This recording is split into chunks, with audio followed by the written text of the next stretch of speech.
Adelaide Marsh stood at the end of the gravel drive, with her suitcase handle cutting into her palm, watching a stranger walk toward her like a man approaching a debt he didn't want to pay. She'd pictured someone older. Someone with a hard face and harder hands, a man worn down by isolation the way the letters had suggested. Brief, businesslike, no photograph. Practical arrangement his lawyer had written. Mutual benefit, no expectations beyond the legal. She had built him in her mind as a shape, rather than a person. Something she could fold herself around without feeling anything. But the man crossing the yard toward her was younger than she'd imagined, broad through the shoulders in a way that strained his flannel, with a jaw that hadn't seen a razor in 2 days, and eyes the color of creek water in October. He stopped a few feet away and didn't say anything for a long moment, just looked at her the way you'd look at something you weren't sure was real. "You're Wade Calloway," she said, because someone had to say something. "Yeah." His voice was rougher than she expected. He cleared his throat like the word had cost him. "You must be Adelaide." Addie. She didn't know why she corrected him. The formality of her full name suddenly felt like something she didn't want between them, not when he was looking at her like that, like a man who'd ordered a plain envelope and found something he didn't have a place to put. "There's been some kind of mistake," he said low, almost to himself. The words landed harder than they should have. She'd heard variations of that sentence her whole life, from her stepfather, from the man her mother had tried to marry her off to back in Ohio, from every person who'd looked at her face and decided it told them something true about who she was. She set her jaw and lifted her suitcase higher. "No mistake. I'm here because I answered an ad, same as you posted one. Unless you're planning to send me back on the next bus, I'd appreciate you showing me where I'll be sleeping." Something shifted in his expression, not quite a smile, but close enough that she noticed the corner of his mouth move. "No," he said. "No, I'm not sending you back." He reached for her suitcase before she could stop him, and it was heavier than she'd let on. 3 years of her life folded into the bottom of it, along with everything she owned that mattered. He didn't comment, just adjusted his grip and started toward the house. The ranch spread out behind him in every direction, fields gone gold with late summer, fence lines that needed mending, a barn with a roofline that sagged like it was tired of holding itself up. She'd grown up in cities, in apartments that smelled like other people's cooking, and the size of the land made something in her chest loosen and tighten at the same time. If you're tuning in from anywhere tonight, drop where you're listening from down in the comments. I want to know how far this one travels. And if this is your first time here, go ahead and hit subscribe, because this story's going to take you somewhere you don't expect. The house, when they reached it, told its own story before he could. Boots by the door, in a size that hadn't been touched in years. A second coat hook, empty, like it had been waiting. Dishes stacked in the sink with the particular neglect of a man who'd stopped caring what his kitchen said about him. "How long's it been since your wife passed?" Addie asked, before she could stop herself. Wade went, still in the doorway. 3 years. How'd you?" "The photographs on the wall. They're not dusted like the others." She nodded toward a cluster of frames near the staircase, slightly less faded than the rest of the wall around them, like someone wiped them clean out of habit and stopped looking at everything else. People keep what they can't let go of cleaner than what they can. He didn't answer that. He carried her suitcase up the narrow staircase instead, and she followed him into a room with a quilt that smelled like cedar and a window that looked out over the east pasture. And she understood, without him saying it, that this had been a room prepared and not just assigned. "There's a second bedroom," he said, setting the suitcase down. "I figured. I wasn't going to assume anything. I appreciate that," she said, and meant it more than the words let on. That first week passed in the careful choreography of two strangers learning the shape of a shared life. Addie learned the rhythm of the ranch, when the chickens needed feeding, which gate stuck, how Wade took his coffee black and drank it standing at the window like he was watching for something. Wade learned that she didn't flinch from work, that she could mend a fence line as well as she could keep a ledger, that she had a way of going quiet that wasn't shyness, but something more like vigilance. Like a woman who'd learned that silence kept her safer than speaking. He didn't ask about her past. She didn't offer it. They built something instead out of small kindnesses.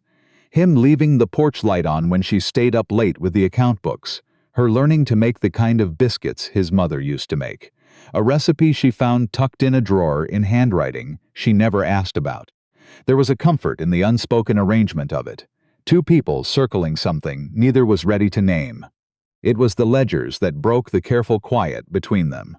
Addie found them on a Tuesday, looking for a pen in the desk drawer in the room Wade used as an office, and what she found instead was 3 years of decline laid out in red ink. Debts rolled over, patches applied to problems that had needed surgery. A mortgage payment structure that had clearly been renegotiated more than once, and was now bleeding the ranch dry, 1/4 at a time. She brought the ledger to the kitchen table that night and set it down between them without preamble. "This is bad," she said. Wade's face went tight. "That's not yours to look at. It is if I'm going to live here." She kept her voice level, the way she'd learned to keep it level with men who didn't like being told things. "Wade, this isn't rough patch. This is a ranch that's 3 bad months from foreclosure." He didn't deny it. That was almost worse than if he had. "The bank's giving us 90 days, he said finally. "Show improvement, or they call the note. 90 days isn't enough to turn around 3 years of losses. I know that." His voice cracked on the second word, and she saw for the first time the exhaustion underneath the broad shoulders and the steady hands. A man who'd been holding up a roof by himself for so long he'd forgotten what it felt like to have someone else take some of the weight. "I know that, Addie. I don't know what else to do." She thought about her own life, the years she'd spent making herself small, making herself agreeable, making herself disappear into other people's plans because it was easier than fighting. She thought about the version of herself that had gotten on the bus to come here, and she decided, looking at this man who was trying so hard not to fall apart in front of her, that she wasn't going to be that version anymore. "Then we figure it out together," she said, "starting tomorrow." What followed was 3 weeks that Addie would later think of as the real beginning of her marriage. Though no one had said the word marriage yet in any way that meant something.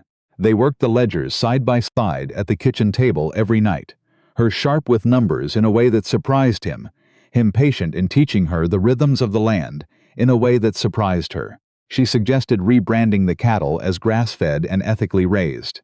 Not a lie, just a story told with intention instead of neglect. He taught her to ride well enough to help him check the back fence lines. They drove into town together to meet with the other ranchers about forming a cooperative pooling resources for feed and equipment instead of each family bleeding out alone. And Addie watched Wade come alive in those meetings in a way she hadn't seen since she'd arrived. A man remembering he had something worth fighting for.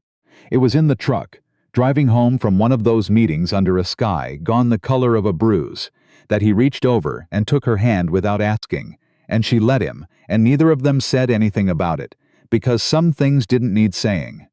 "Can I tell you something?" she asked that night, lying in her own bed with the door cracked between their rooms, a habit that had become a comfort rather than a barrier. "Anything. I was supposed to marry someone else. Before I answered your ad." The words came slow, like she was testing each one before she let it out. "Back home. A man my mother thought would take care of us. Powerful. The kind of powerful that doesn't ask, it just decides." She heard Wade shift in the dark beyond the doorway. "Did he hurt you?" "He never had to raise a hand. There's other ways to own a person." She pressed her palm flat against her sternum, like she could hold the old fear down by force. "I found out things about his business, things he didn't know I'd seen, so I ran.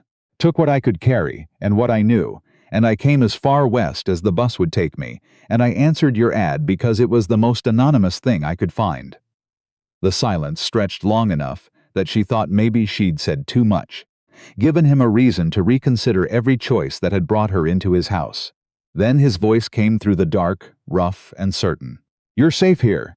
You don't know that. I know I'm not letting anybody hurt you while you're under my roof." A pause.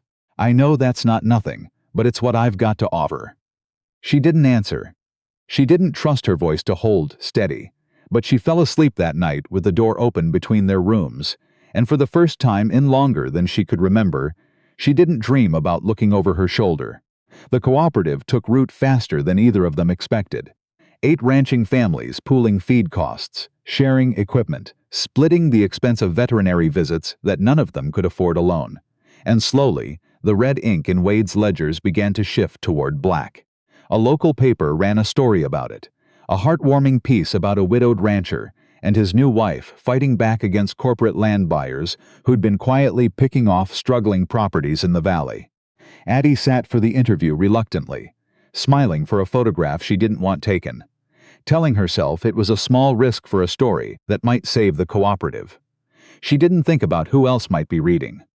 The headlights came up the drive 3 nights later, late enough that Addie and Wade were sitting on the porch in the kind of comfortable silence that had become theirs.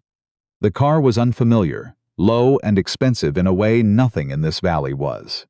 A man stepped out in a suit that cost more than the truck parked beside it, and when he turned toward the porch light, Addie's whole body went cold before her mind caught up to why.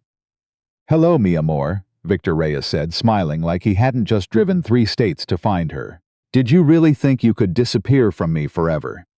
Addie was on her feet before she knew she'd moved, every muscle locked, the careful calm she'd spent months building cracking down the middle. Wade was up just as fast, stepping in front of her without hesitation, his body a wall between her and the man in the suit. "Who the hell are you?" Wade said. It wasn't a question. "Victor Reyes," he said it like a man accustomed to the name meaning something. "I'm here for what's mine. She's not yours." "She's my wife," Victor laughed, low and unhurried. "A piece of paper from a courthouse doesn't change what she is." His eyes slid past Wade to Addie, and she felt the old fear rise in her throat like bile. "Come here, Adelaide. We have things to discuss. How did you find me?" Her voice came out steadier than she felt, and she was grateful for that small mercy. "I have people everywhere, mi amor. It only takes time." He pulled out his phone, turned the screen toward her. The newspaper article, her own face smiling back at her under a headline about resilience and small-town grit. "Your little human interest story was very helpful. Touching, really. The brave rancher and his beautiful bride." Wade's jaw tightened. The article, their attempt to save the cooperative, had handed Victor exactly what he needed. "I'm not going anywhere with you," Addie said, stepping up beside Wade, her hand finding his and gripping hard. "You don't have a choice." "She has every choice," Wade said. "She's a citizen, married to me, legal in every sense that matters. You don't have a claim here."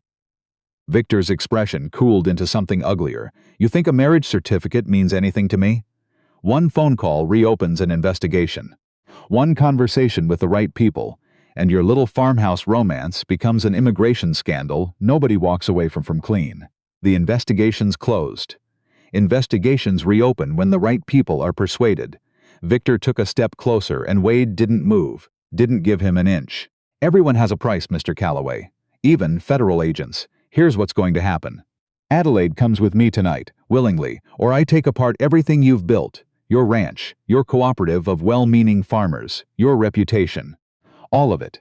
You can't do that, can't I?" Victor smiled, and there was nothing warm in it.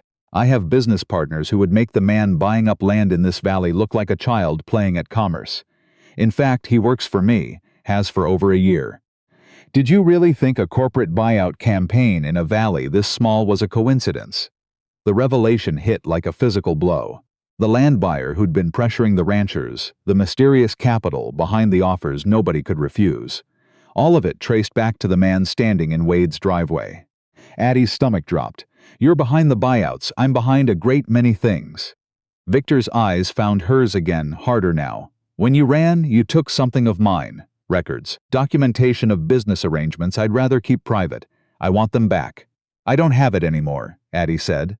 "I gave copies to a federal contact months ago. Liar." The word came out vicious, all pretense of charm gone. "You're too careful for that. You kept insurance, the way you always do. Where is it?" Addie felt Wade's hand tighten around hers, grounding her even as her pulse roared in her ears. "It's in a safety deposit box," she said, forcing her voice not to shake, "in a bank 2 states from here. If anything happens to me, or to him, it gets released automatically. So whatever you're planning, you can't touch either of us without burying yourself."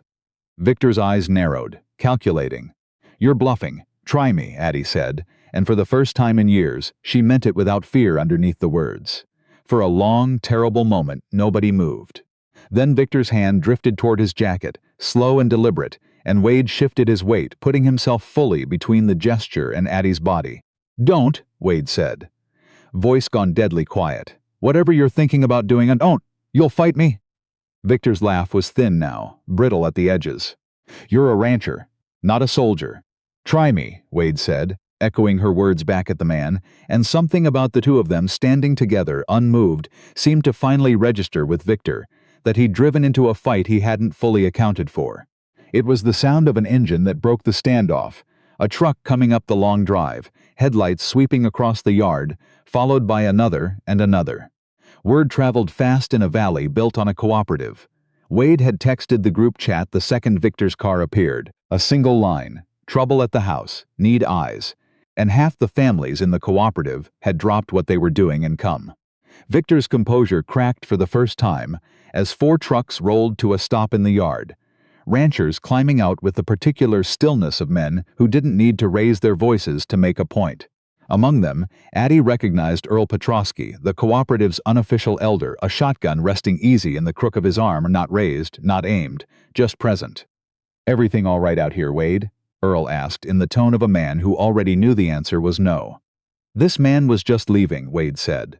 Victor looked around at the gathered men, at the math of the situation rearranging itself in front of him, and something in his expensive composure finally gave. "This isn't finished," he said, backing toward his car. "You think you've won something tonight. You haven't. Get off my land," Wade said. Victor's car pulled away into the dark, taillights shrinking down the long drive, and the yard was left in the particular silence that follows a held breath finally released. Addie realized she was shaking only when Wade turned and pulled her into his chest, his arms coming around her like a wall finally allowed to stand at full height. "I've got you," he said into her hair. "I've got you." She let herself shake. She let herself, for the first time in years, not have to be the one holding everything together. The federal agent Addie had been quietly corresponding with for months, called 2 days later, a woman named Renata Cho, who'd been building a case against Victor Reyes's network for the better part of a year, and who confirmed that Addie's documentation, combined with new evidence of Victor's connection to the Valley land buyouts, was enough to move forward with arrests. It took 3 more weeks of careful, frightening waiting, federal vehicles in town that made Addie's chest tight every time she saw one, sleepless nights where Wade sat up with her at the kitchen table, because neither of them could pretend sleep was coming. Before the news finally arrived that Victor Reyes had been taken into custody at an airport 2 states away, his network unraveling fast once the first arrests started a chain no one inside the organization could stop. Addie cried when she heard, not from grief but from something that took her longer to name. Relief so total it felt like grief's twin, like a held breath finally let go after years of holding it without realizing. "It's over," Wade said, sitting beside her on the porch steps where they'd had this conversation 100 small times before. "It doesn't feel real yet. It will." He took her hand, the gesture so familiar now it felt like it had always belonged to them. "Give it time." The months that followed felt like watching a photograph slowly come into focus. The cooperative held, then thrived. 8 families became 11, then 14, word spreading through the valley that there was a better way to survive than fighting alone. The bank, seeing 3 months of genuine improvement, followed by 6 more, agreed to restructure the note into something sustainable. The ranch house, room by room, stopped looking like a place a man had simply been enduring, and started looking like a place 2 people had chosen to build. It was on an evening in late autumn, the kind with a sky gone orange and gold at the edges, that Wade found Addie on the porch, watching the cattle move slow and dark across the east pasture, the garden she'd planted in spring, finally settling into its last harvest. "What are you thinking about?" he asked, coming to stand behind her.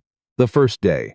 How terrified I was that you'd take one look at me and realize you'd made a mistake. I almost got back on that bus more than once before it left. I'm glad you didn't." "Me too." She leaned back into him, and his arms came around her the way they always did now, easy, certain. "I keep thinking about what I thought my life would be. Always running. Always looking over my shoulder for the next disaster. And now I think the bravest thing I ever did wasn't running. It was staying." She turned to face him. "You taught me that I was worth fighting for. You always were," he said. "You just hadn't had anyone show you that before. Neither had you." She studied his face, the lines that had softened over the months, the exhaustion that had finally lifted from around his eyes. "We were both so broken when I got off that bus, and now we're still broken." She smiled, the kind of smile that came easy these days, unguarded, "but we're broken together. Somehow, that makes all the difference." A truck rumbled up the drive. Earl Petrosky, delivering feed for the week, honking once in greeting, before continuing on toward the barn, where two of the younger ranchers were already setting up for the cooperative's weekly meeting. Addie watched him go, watched the life that had grown up around this place that had once felt like the edge of the world to her, and felt something settle in her chest that she didn't have a name for yet, except that it felt like home. "We should go help set up," she said. "In a minute." Wade pulled her closer, his voice rough in a way that made her look up at him.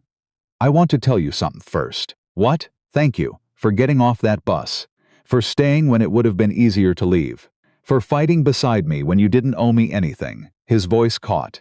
"You saved this place, Addie. You saved me." Her eyes burned. "You saved me too. You saw me as a person before you ever saw anything else. Nobody had done that for me in a long time." He kissed her then, slow and unhurried, the kind of kiss that didn't need an audience or an occasion, just two people who'd found their way to each other through every wrong turn that had led them here. Above them, the sky kept burning down toward dusk, gold sliding into deep orange, the land stretching out around them, full of everything still ahead. "Come on," Addie said finally, taking his hand. "We've got work to do, always," Wade said. "That's the deal. Marrying a rancher. You complaining?" "Never." He squeezed her hand, and they started toward the barn together, toward the lights coming on one by one in the windows of the cooperative's gathering, toward a future neither of them had let themselves imagine a year ago. "This is exactly where I want to be."